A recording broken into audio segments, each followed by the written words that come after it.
Here is part 1 of the teaching, Only Believe. So we're continuing a series on being healed. Be Healed is the title of the series. I'm encouraged because I've heard from some people. I'm ministering to a lady in India at the moment, and she's been listening to these teachings and has a disease that's completely draining her of energy. She's a mother of young children, has a husband, and the disease has actually stopped her from functioning as a housewife. And she was letting me know, having listened to one of these teachings one night, the next day she was able to do quite a bit of housework. She suddenly was energized. There's a long way to go. We've still got to see some results and produce some results in her life. But I'm encouraged that these kind of teachings, which is what I had on my heart, for them to go out there, people to listen to them, and for the Spirit of God just to rock their world, change them, energize them, healing power, that kind of thing. So I want to remind us again why we're doing this. I felt led to do teachings that would build people's faith. I'm not talking about healing through gifts of the Spirit or the sovereign will of God. We're not talking about that. We're talking about purely receiving the power of God into your body by your faith. And we talked about the fact that this is for people who are on hospital beds, bedridden at home, hopeless, cancer, terminal cases, whatever it looks like, where a person can be in their house watching this, listening to this, and receive power into their body, the power that Jesus has provided for them. Now, the reason that we're listening to this over and over again, I've advised people when I say, hey, listen to this stuff, watch this stuff, I've advised people, listen to at least one a day. And I try and bring across this idea that this is like taking medicine. It's not my words, it's His words. As I'm speaking what I sense Him saying in my heart, saying it out loud, He's going to confirm the same thing in your heart. And as you do this on a daily basis, like you're taking medicine, what does medicine do over time? It produces results. It starts to change things. The Word of God is like medicine. Proverbs 4, verses 20 to 22 says this.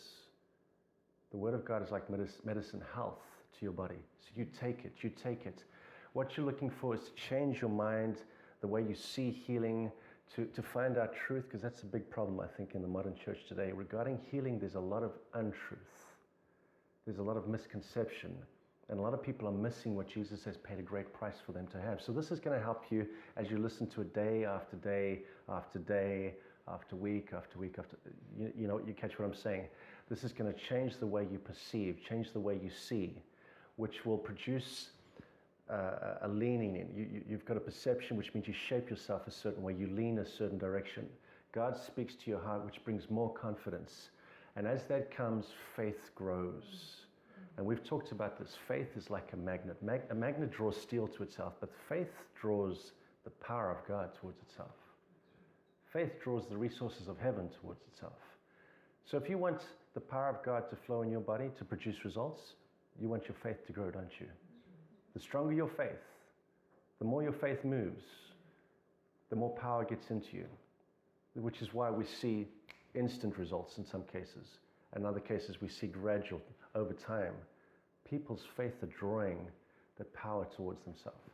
So that's why we're doing this. We also talked in the last lesson, which I titled Fully Persuaded, we talked about 3 out of 3 faith. Do you remember that? And we talked about the woman with the issue of blood and how she stepped out, and we looked at some of the characteristics of her faith, and we saw things like, 1, she'd heard about Jesus. And I said, well, there you go. That's the first characteristic of 3 out of 3 faith. She'd heard about Jesus. The second characteristic is that she was fully persuaded by what she'd heard. She wasn't guessing. She wasn't thinking, I wonder if that applies to me. She was certain that what she had heard about for other people, what Jesus had done for others, was applicable to her too. And then thirdly, she stepped out on what she had heard, fully persuaded that the results that she'd heard about, she could get for herself. So today's teaching, we're going to focus on this third attribute, this third characteristic of 3 out of 3 faith, which is very important. This is where a person activates their faith. This third step is the place where a person activates their faith, where a person releases their faith. It's where the person, like that magnet drawing steel towards itself, where a person's faith will draw the power. There has to be a specific time, a specific place where the person does the pulling. Does that make sense? And this, we're going to show from this teaching why so many people have been in faith, which is good. But that's not all that's required for a person to see results. You can be in a hospital bed in faith, not seeing any results. Faith needs to be activated.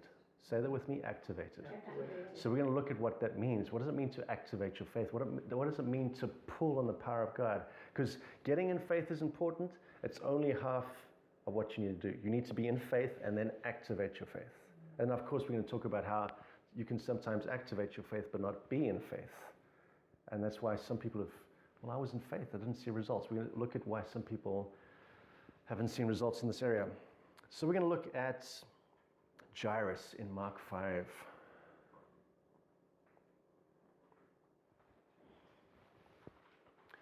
This is the story, the woman with the issue of blood in Mark 5 is in the middle of the story about Jairus. So you start off with Jairus and his daughter, then you have the woman with the issue of blood, and then Jairus, his story continues after the woman gets healed and Jesus speaks to her. I just want to make this statement before we continue. We've established this, looking at the gospel accounts so far, we've established this. There are exceptions to this, and I'll talk why there are exceptions to this, but we've talked about this. In the healing accounts in the Bible that we've looked at so far, the results we see were determined by the people's faith rather than Jesus' ability. Do you remember that? Yeah. Do you remember with the woman with the issue of blood, Jesus was kind of caught unaware. The woman touched him, he felt power leave him, and he was, who touched me? And he wasn't aware of who it was. He just knew someone had drawn power out of him. And what was it that caused the power to leave him? Her faith. We see in Mark 5:34, Jesus says to the woman, daughter, your faith has made you whole. If Jesus was all about his power and his will, and that's what determined how people got healed, he would have turned to the woman and said, daughter, my power has made you whole. Now we do know this woman could not have been healed without the power of God. But what pulled it out of him? What pulled it out of him? We saw all these other people, and there were thousands. Remember we talked about that great multitude, worked out to thousands of people. All of these people were touching Jesus, but they weren't causing power to leave him. There was something about her, we said it was 3 out of 3 faith, that pulled this power out of Jesus. And Jesus said to her, it's your faith that's healed you. Now he could have said, look, it's my power that's healed you. He could have said, it's my will that has healed you. But he chose to focus on what is crucial. What's crucial to you seeing results. What is it? Faith. And that's why we need to talk about this. And do you think that faith is a subject we need to be learning about more in our church services? The just live by faith. We walk by faith and not by sight. It's faith that pleases God. It's impossible to please God without faith. Faith is a big deal. And faith is going to get the results that we need in a situation like this if you're at home and you don't have anyone ministering to you, that kind of thing. So we're at Mark 5. We're starting in verse 22. Remember, we're talking about the third attribute of 3 out of 3 faith, and specifically how we are going to release or activate our faith. Verse 22, and behold, one of the rulers of the synagogue came, Jairus by name, and when he saw him being Jesus, he fell at his feet and begged him earnestly, saying, my little daughter lies at the point of death. Come and lay your hands on her, that she may be healed, and she will live. Do you remember we talked about this idea last time that with the woman with the issue of blood, she said, if I can just touch the edge of his clothes, his robe, I will be healed. Remember we talked about this is a characteristic of 3 out of 3 faith. 3 out of 3 faith is certain. I will be healed. Can you see that Jairus has the same kind of faith? What did we say about the attributes of 3 out of 3 faith? We said firstly that the person has heard about Jesus. Remember that? Do you think Jairus has heard about Jesus? What kind of things do you think he's heard about Jesus? He heals. Okay. Now Jairus approaches Jesus. In what way? Let's see. And when he saw Jesus, he fell at his feet. Can I just let you know for a second, who is Jairus? He's a ruler of a synagogue. He's a Jew of, he's a big deal. And here he is approaching Jesus in what kind of attitude does Jairus have? He's humble. He's desperate. He falls at Jesus' feet. And he lets Jesus know what the problem is. My daughter is at the point of death. However, his faith doesn't end there, because a lot of people will go to God and say, well, this is my problem. God, this is my problem. This is my problem. You can see that's all they're focused on, the problem. Jairus is letting Jesus know what the problem is, but then he turns over to his faith. This is what my faith looks like. Come, and lay your hands on her, and this is what the result will be. Come and lay your hands on her, and this is what the result will be. He's telling Jesus what the result will be. Big deal, Jairus. It's a little bit, are you sure you want to be that upfront? Isn't that being, Jairus, are you sure you want, this is Jesus. You're telling him what's going to happen when he lays hands on your daughter. This is what 3 out of 3 faith does. I know what will happen. I know what will happen. So, Mark 5, verse 24, just the first part I'm going to read there. So Jesus went with him. I'm going to stop there. Jesus went with Jairus. Now, someone might ask the question, all right, Jesus, we know in the gospel accounts, he would heal people in lots of ways. We know with the blind man, a man who was born blind, he spat on the ground and formed some clay in his eyes and sent him off to wash in the pool of Siloam. We know there are other times where he would heal people from a distance. Do you remember this? The Syrophoenician's daughter, she's fine. The nobleman's son, she's from a distance. He's healing people. And so someone would say, well, this is because Jesus is God and he's displaying his power as God. He has power over sickness and over death and over demons. And then they might ask the question, why didn't Jesus heal Jairus' daughter from where he was standing? Because Jesus has healed people from the distance, hasn't he? Why didn't Jesus, because this would have made things a lot easier on Jesus, considering this crowd that's following him, he would have gone, Jairus, cool. No, I don't need to go home with you. Let me just, and she's healed. Off you go. Why didn't Jesus do that? Let's remind ourselves what the determining factor was in the healings that we've seen in the gospel account so far. What determined whether someone would be healed or not? Their faith. Do we agree on that? Their faith determined the results that they would get. Now Jairus has come up to Jesus and he's given Jesus some information. He's told Jesus what the problem is. Hasn't dwelt on the problem. He's then gone, Jesus, if you do this, this will happen. What is Jairus' faith in? Jesus laying hands on his daughter. Now this is crucial. Jesus, write this down, Jesus cooperated with an individual's faith. Jesus cooperated with the individual's faith. Why? That's where his faith was. At the same time, what were the results dependent on? Jesus' power. No. I'm going to show you this again and again because I can't make a statement and not give you the...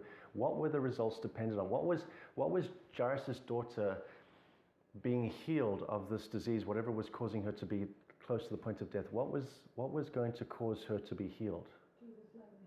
Jesus laying hands on her, absolutely. But what are the results dependent on? Faith. So Jesus had to cooperate with the factor that was going to produce the results. If he didn't, the results wouldn't be seen. This blows the mind of a lot of people because they go, no, Jesus can do whatever he wants. The Gospels don't show this. We'll look again and we'll see this comes along very strong. Jesus was reliant on the faith of the individual. We'll see this later as Jairus' faith is shaken. Jesus was looking at the faith and going, okay, I need to cooperate with that faith. Let's look after that faith. That faith is crucial. We've got to make sure that faith is taken care of because that faith is going to determine what results we've seen. Jairus, if you say, when I lay hands on your daughter, which is what the 3 out of 3 faith does, the third step steps out. If you say, when I lay hands on your daughter, she will live, then we've got to look after that. I can't heal your daughter from a distance because remember, your faith is determining what happens here. I can't heal her from a distance. So to make sure that I'm not just coming up with something, we're going to turn to Matthew 8. We're going to look at the centurion and his servant. This is a case of Jesus healing someone from a distance. From a distance. We could say, well, this is because of Jesus' awesome might and power, and he's showing he has authority over sickness and death from a distance, just how awesome he is. We're going to see again that this is because Jesus is relying on faith. He cannot do something if someone's faith is not in it. Matthew 8, are you there? Yeah. This is verse 5. Now when Jesus had entered Capernaum, a centurion came to him, pleading with him. Does this sound like Jairus? Okay, so the first step with 3 out of 3 faith is what? The person has heard about Jesus. Does it look like the centurion has heard about Jesus? Some stories about Jesus healing people. He's coming to Jesus and he's pleading with him. What is he saying? Like Jairus, he's stating the problem, saying, Lord, my servant is lying at home paralyzed, dreadfully tormented. This is the information, isn't it? This is the problem. Jairus then went on to talk about his faith. However, the centurion doesn't continue to talk about his faith. He then continues to say, and Jesus said to him, I will come and heal him. Now, we've got to stop for a second because Daryl has been making a lot of statements about Jesus being completely reliant on a person's faith. And here we see Jesus going, I don't care about your faith. I'm going to go and heal him. Has the centurion said anything about his faith? No. All he's done is given Jesus information about the problem, which Jairus did, but Jairus then went and talked about his faith. He showed Jesus his faith. The centurion didn't, did he? Now, I want you to understand Jesus was reliant on faith, but he was more reliant on anything above faith. He was reliant on his Father's direction. There are a lot of scriptures, and we've talked about these in other series. I'm going to read one of them that talk about this concept. John 5:19, you won't need to turn there, I'll just quickly read it. Then Jesus answered and said to them, and these were the Jews that were there with him, most assuredly I say to you, the Son can do nothing of himself. Everyone say nothing. Nothing. The Son, Jesus, can do nothing of himself. A lot of religious mindsets don't like that idea. He continues, but what he sees the Father do. The Son can do nothing of himself, but only what he sees the Father do. Only what he sees the Father do. For whatever the Father does, the Son also does in like manner. Okay, do you understand this? Jesus did nothing on his own. Nothing of himself. Every direction, every word, everything, everywhere he went, his actions were all based on what his Father was saying and doing. So we go back to Matthew 8, verse 7. And Jesus said to him, I will come and heal him. The centurion hasn't given any information about his faith. Jesus doesn't know anything about where this man is when it comes to 3 out of 3 faith. He could have 2 out of 3 faith. Remember we talked about 2 out of 3 faith? Which is, I've heard about Jesus, I'm stepping out on what I've heard, but I'm kind of not persuaded. What results did we see that kind of faith get? Nothing. Jesus doesn't know. Now, we could make the statement that Jesus is all-knowing, but we talked about that. He's not omniscient. He doesn't know everything. He's functioning as a man. He's God in the flesh. He's let go of some of his divinity. Here he is, a man comes to him. He's been given some information. I want you to understand this. We don't see this in the story, but this is how Jesus functioned. He's got 2 pieces of information coming his way. One is the information coming from the centurion. What is that information? My servant is very sick. What's the second piece of information that's coming his way? From his Father. What has his Father told him to do? Okay, be careful. That's not completely wrong. But if we look at verse 7, Jesus said to him, I will come and heal him. What has the Father told Jesus to do? He's just told Jesus to say. Do you see? Jesus says something. Jesus says something. Now, if you look at Luke 7, the other account of the centurion's servant, it says that he's on his way. So, yes, okay, maybe the Father was saying, say this and go. But what we see is this course of action, these actions that Jesus are taking cause a response. And sometimes the Spirit of God will tell you to do something, say something, and by doing or saying these things, you'll actually cause the person who needs help to respond a certain way. We see this with the Syrophoenician woman who approaches Jesus, and Jesus says, hey, I'm only here for the Jewish people. And she goes, but even, and she starts responding to this, and because of what Jesus is saying, he's causing her to respond a certain way, which actually shows Jesus that she's got the faith that is necessary to get the results. He says something, does something which causes a response, and that response actually is the right response. So Jesus is being led by the Father. He says to the centurion, I will come and heal him. What does the centurion do in response? Verse 8. Is this okay? Am I losing anybody? Is it plain enough? You okay? Good. Okay, so verse 8, and Jesus said to him, verse 7, Jesus said to him, I will come and heal him. The centurion answered and said, Lord, I'm not worthy that you should come under my roof. Now watch this. But only speak a word, and my servant will be healed. What has the centurion just shown Jesus? What is that special word? Will. That's fully persuaded, isn't it? But what is the centurion's faith in? Just say the word.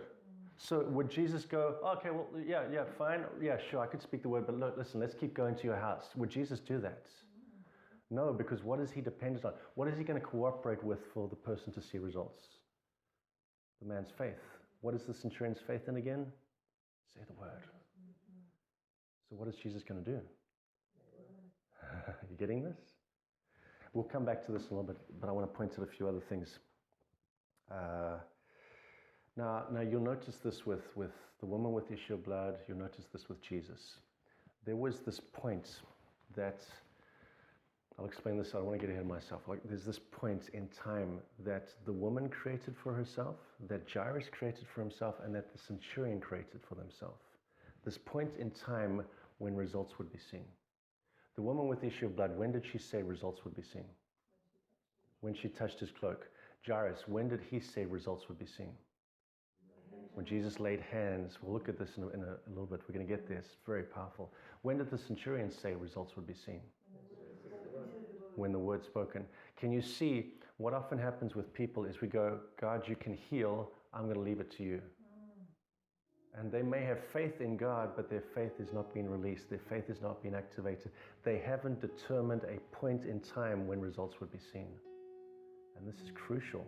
Whether it comes to healing or receiving finances to pay bills, get out of debt, wisdom regarding something, there's always got to be a point in time where I activate my faith and say, this is when results will be seen. And I'm not saying that you do see results at that time. With these gospel accounts, we do see results, but in some of these cases, you've got to believe that results have come.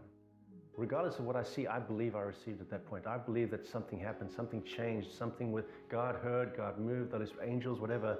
I believe something happened. And so many people are sitting going, God is good, God is able, let's just wait. And waiting is, it's not what faith does. It's not what faith does.